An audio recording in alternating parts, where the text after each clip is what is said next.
Hi friends, आपका स्वागत है हमारे स्टोरी विथ फनी में, जो कि आपको सुनने में ज़्यादा इंटरेस्टिंग लगेगा।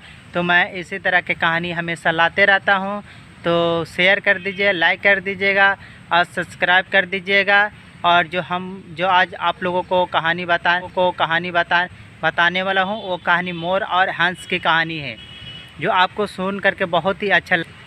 एक गांव के किनारे बहुत बड़ा सा जंगल था। उस जंगल में बहुत सारा कौवा का झुंड रहता था। वो हमेशा कौवा आपस में डिसाइड करता था कि तुम लोग हमसे ज़्यादा नहीं उड़ पाएगा, तुम लोग हमसे ज़्यादा कोई भी कार्य नहीं कर पाएगा और तुम हम लोग के जैसा नहीं कर पाएगा। तो कौवा वो हमेशा डिसाइड करते रहता था उन लोग आपस में। तो एक दिन कौवा का रेस हुआ तो एक उसमें से जो कौवा था, बहुत तेज़ कौवा था। वो अपना करते हुए जब वहाँ से रेस हुआ, तो जो इन लोग उड़ना स्टार्ट किया, तो जो कौवा आगे निकल रहा था, वो अपना पूरा करते हुए इन लोग का पूरा दिखाने लगा कि हम ऐसे कर सकते हैं उड़ते समय भी। और पूरा उड़ते बहुत दूर चल गया और इन लोग बहुत पिछुआ गया।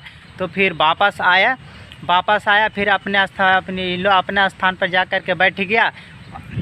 और वो कौवा पूरा इन लोग को पूरा मजाक करने लगा कि देखा, तुम लोग हमसे कभी नहीं जीत पाएगा, हम तो बहुत बुद्धिमान है, बहुत इंटेलिजेंट है।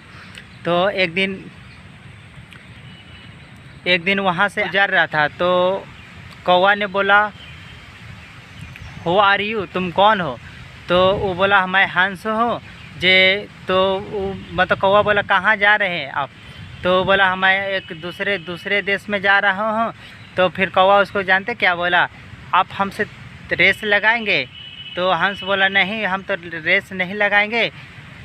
तो कौवा हंस करके बोला है पूरा हार गया, नहीं हमसे जीत पाएगा, इसीलिए कि नहीं रेस लगाएगा, कि हम समझ रहे कि तुम पूरा कचरा हो जाएगा तेरा, इसीलिए तुम रेस नहीं लगा रहा हमसे।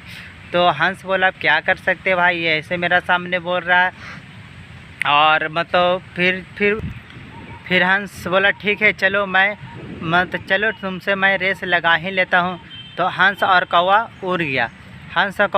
तो बीच में जो बीच में समुंदर था, बहुत बड़ा समुंदर था, बहुत बड़ा, उसको सोच भी नहीं सकते, इतना बड़ा समुंदर था। वहाँ पे रुकने का जगह नहीं था। तो कौवा तो उससे आगे, कौवा आगे उड़ रहा था और हंस पीछे था। कौवा पूरा अपना कर्तव्य दिखाते हुए पूरा आगे चल गया।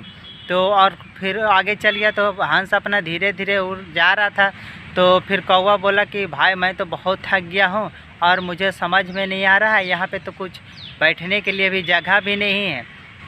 तो हंस में रखा। फिर कौवा को समझ में नहीं आ रहा था कि इसका इन लोग का क्या बताएं, जो मैं तो हार गया। उसको कौवा को बहुत बुरी तरह से फील हो रहा था।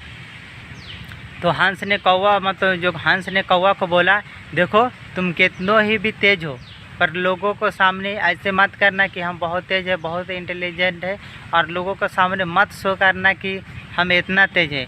हो सकता अगला तुमसे ज़्यादा तेज़ हो, तो तुम क्या करेगा? एक कहानी से हमें यह सीख मिलता है कि आप कितनों तेज़ हो, पर उसका मुंडी हमेशा नीचे ही रहता है।